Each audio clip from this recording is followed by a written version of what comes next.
So Nebraska, the thing I've been telling my guys, the Big Ten, they average over the last 3 years, actually over the last like 5 years, the Big Ten, actually 3 years, the Big Ten's averaged 9 teams in the NCAA tournament.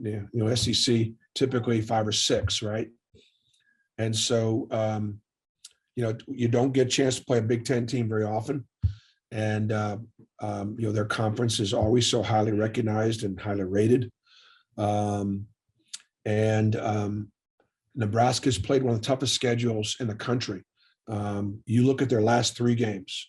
They've played at NC State in a 4 overtime loss. They played at Indiana, where they did a great job defensively and had a chance at Indiana.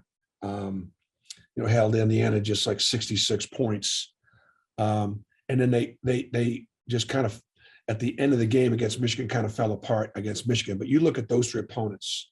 They'd played Creighton earlier in the year.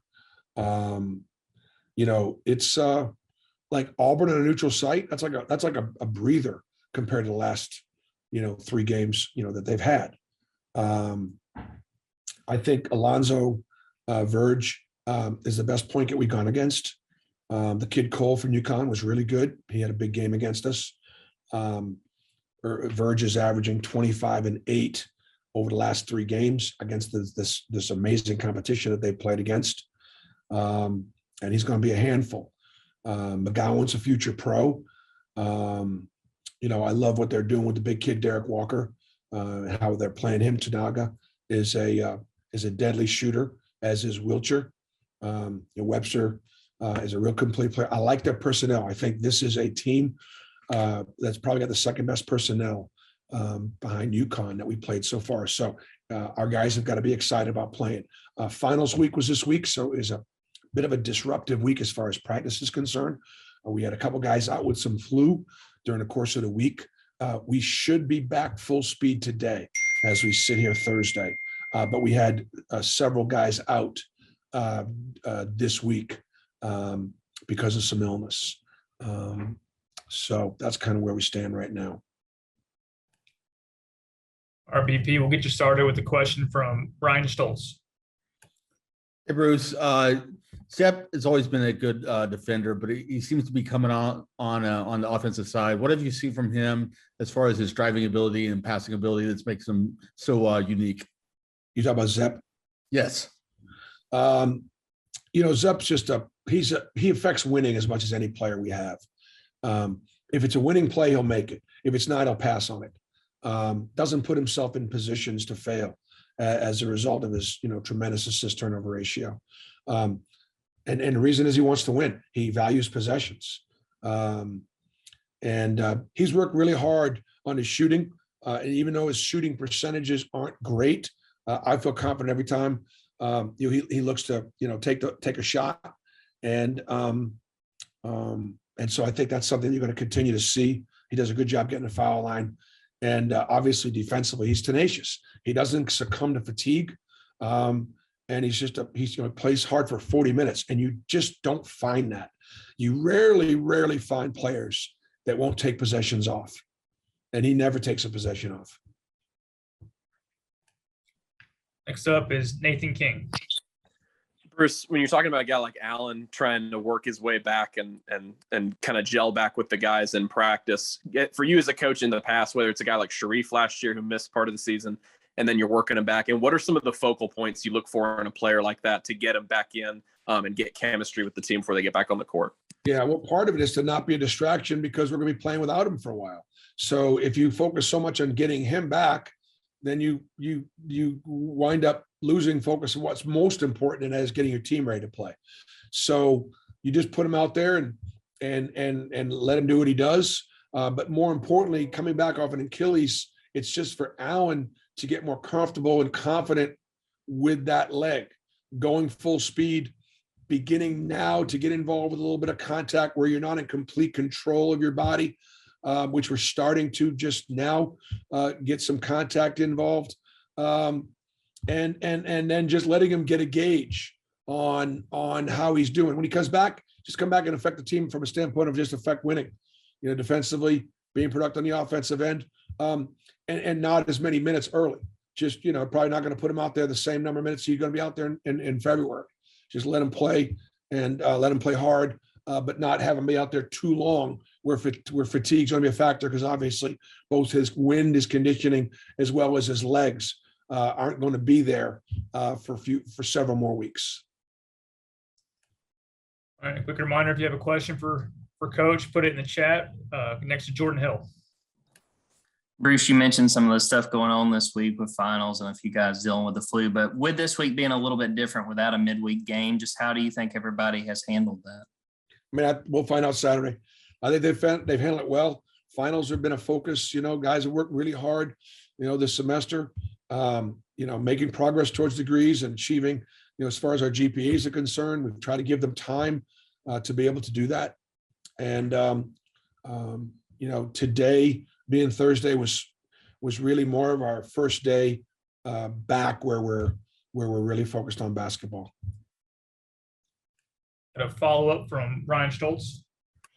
Bruce, we talked about Zep, but your guards seem to thrive like they usually do in your system when chaos is going on the floor. Is that something that you teach, or is that something that they bring automatically, or is that just something that they learn once they get into your system?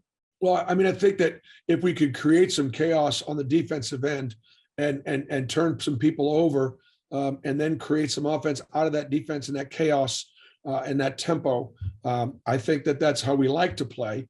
It could be hard against Nebraska because you put you put Verge and McGowan and Webster on the floor at the same time. Tanaka could really shoot it. Wilcher, who plays 3 and 4, they can handle it. We may not be able to create much chaos because of how well Nebraska will take care of the basketball. Their biggest challenge so far this year is they've just not shot it consistently well. And if they make shots, they're going to be really dangerous. And the reason why they've not won more is just having been able to make some shots. Durando. Hey, Bruce, a couple things. First of all, I know Nebraska had their own flu issues this weekend, so just wanted to make sure that everything from both ends is pretty much set for the game to happen, that there isn't really much concern about that. I mean, we're going to be there. I don't know. I mean, I haven't heard anything. I did read something where they had some issues with some flu. So do we. It's that. I guess it's that time of the year. But fair enough. I haven't heard of this. And then you talked a little bit about Verge. What stands out to you about him and makes him such a handful? I mean, he can get in the lane and score against anybody. Like with either hand, over the top or underneath. He's just a fantastic finisher. Old school game. I love him. He's so much fun to watch. I imagine he'd be a blast to coach too. I mean, the closer he gets to the basket, the better he looks, and that's not the case with a lot of guards. So he's got a real feel for the game, and he makes those other guys better. If they were making shots, he'd have 100 assists. Brian Matthews. Yeah, Bruce, you touched on Al a little bit, but just how has he looked overall? Is he where you thought he'd be, and how much does it mean to him to be back at practice, participating in whatever he's doing? Well, again, we talked about mid to late December. We're approaching on mid, and it's great to have him back.